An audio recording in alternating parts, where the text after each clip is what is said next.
ये हुजूर का अदब, यही असले ईमान में से अगर किसी ने कुछ भी बड़ा वरदान मर्तबा पाया है इस उम्मत में तो उसने अदब की वजह से पाया है। जब हुजूर हिजरत के लिए तशरीफ़ लेकर जा रहे तो हज़रत सिद्दीक़ अकबर कभी आपके आगे चलते, कभी आपके दाएं चलते, कभी आपके बाएं चलते, कभी आपके पीछे चलते, बस अचानक दौड़ पड़ते। तो हुजूर ने फरमाया सिद्दीक़ ये भी कोई चलने का तरीका है? तो कहा हुजूर जब मेरे दिल में ख्याल आता है ना कोई आप पे आगे से हमला ना कर दे तो मैं आगे की तरफ दौड़ पड़ता हूँ, जब ख्याल आता है कोई दाएं से हमला ना कर दे तो मैं दाएं की तरफ दौड़ पड़ता हूँ, और जब ख्याल आता है कोई बाएं से हमला ना कर दे तो मैं बाएं की तरफ दौड़ पड़ता हूँ, और जब ख्याल आता है कोई पीछे से हमला ना कर दे तो मैं पीछे की तरफ दौड़ पड़ता हूँ।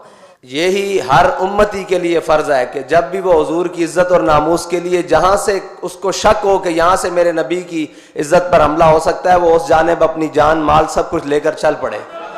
यही उम्मती के ऊपर फ़र्ज है, क्योंकि ये हज़रत सिद्दीक़ अकबर की सुन्नत है कि जहाँ से भी ख़तरा हो हमला ना हो जाए, सिर्फ ख़तरा हो कि यहाँ से मेरे आका व मौला सल्लल्लाहु अलैहि वसल्लम की नामूस पर हमला हो सकता है, उसका अंदेशा हो, उस जानिब दौड़ पड़ना ये हज़रत सिद्दीक़ अकबर की सुन्नत है। और वारफ्तगी से दौड़ पड़ना, दीवानापन से दौड़ पड़ना ये हज़रत जनाब सिद्दीक़ अकबर की सुन्नत है। हज़रत इमाम मोहम्मद से किसी ने पूछा कि जनाब आप इतने बड़े आलिम कैसे बने? आप फरमाने लगे कि मुझे ख्वाब में ज़ियारत हुई हज़रत आदम अलैहिस्सलाम की। हज़रत आदम अलैहिस्सलाम ने फरमाया बेटा कुरान सुनाओ। कहते मैंने कुरान पढ़ना शुरू किया और पढ़ते पढ़ते जब मैं पहुंचा वासा आदम रब्बहू फगवा तो ये आयत मैंने छोड़ दी। जब मैंने ये आयत छोड़ दी तो मैं पढ़ता रहा। जब मैंने ख़त्म किया तो हज़रत आदम अलैहिस्सलाम ने पूछा इमाम मोहम्मद आपने ये आयत क्यों नहीं पढ़ी? तो उन्होंने कहा हज़रत मैंने, आप उलुल अज़्म रसूल हैं, मैंने आपके अदब की वजह से ये आयत नहीं पढ़ी। तो हज़रत आदम अलैहिस्सलाम ने फरमाते हैं इमाम मोहम्मद के मुझे सीने से लगाया और तमाम उलूम अता कर दिए, ये अदब की वजह थी। अब हुजूर की मोहब्बत और सहाबा का अदब, इस पर कबीला बनी अमर में जब सैयद आलम सल्लल्लाहु अलैहि वसल्लम सुलह के लिए तशरीफ़ ले गए, नमाज का वक्त हो गया, मुअज्जिन ने अजान दी, नमाज हज़रत सिद्दीक़ अकबर पढ़ाने के लिए खड़े हो गए। दौरान नमाज दो बातें हैं, एक बात है कि हुजूर नमाज में मौजूद नहीं है, सहाबा का ख्याल किधर है, और एक बात है कि हुजूर नमाज में मौजूद है तब भी सहाबा का ख्याल किधर है, ध्यान किधर है, निगाहें किधर हैं, सिर्फ ध्यान नहीं निगाहें भी किधर हैं और ख्याल भी किधर है। इसीलिए इकबाल ने कहा था शौक तेरा अगर न हो मेरी नमाज। इसका अमली नमूना सहाबा कराम ने आगे पेश किया, आप सुने। हुजूर दौरान नमाज तशरीफ़ ले आए। अब सहाबा ने अपनी आंखों के गोशों से देखा कि हुजूर तशरीफ़ ले आए हैं। अब जब कोई पीछे से नमाजी, वो तो इमामुल अंबिया है, नमाजी कोई आए तो वो इस जानिब से दाखिल होता है ना, मेहराब की जानिब से तो दाखिल नहीं होता, वो पीछे से आता है। इस तरह हुजूर पीछे से तशरीफ़ लाए। सहाबा को कैसे पता लगा? हमारे कायद फरमाते थे कूचा कूचा में महकती है यहाँ बूए कमीज़ और यूसुफिस्तान है हर के गोशा किनाने अरब। तो कैसे पता लग गया आपको?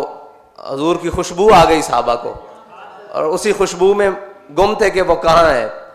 हुजूर नमाज में पहुँच गए।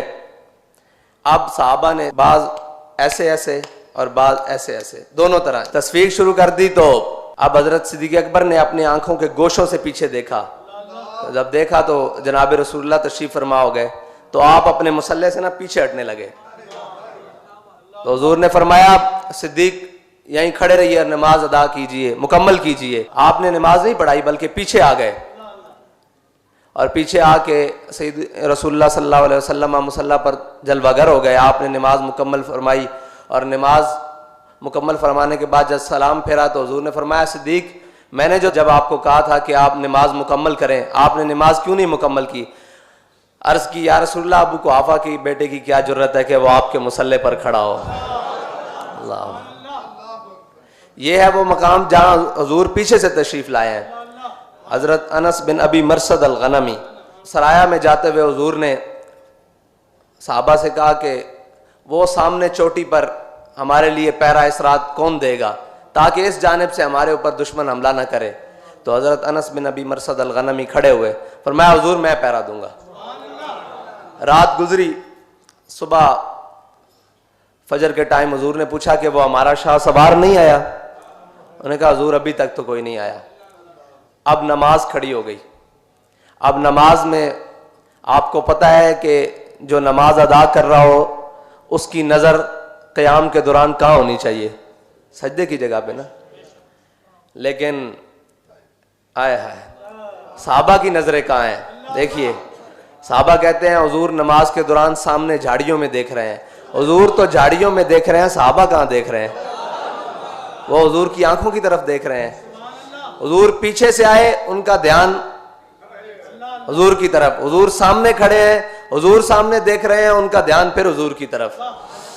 शौक तेरा अगर ना हो मेरी नमाज का इमाम, मेरा क़याम भी हिजाब, मेरा सुजूद भी हिजाब। इसीलिए इकबाल ने कहा मग़ज़ कुरान रूह ईमा जाने दी। कुरान में बार बार है वाक़ई मुस्सला वाक़ई मुस्सला, तो ये है मग़ज़ कुरान कि हुजूर की मोहब्बत में हुजूर की जानिब देखा जा रहा है और हुजूर अपने ग़ुलाम की जानिब देख रहे हैं जो हुजूर की नामूस की हिफाजत के लिए सारी रात पहरा देने के लिए गया है। अल्लाह अकबर।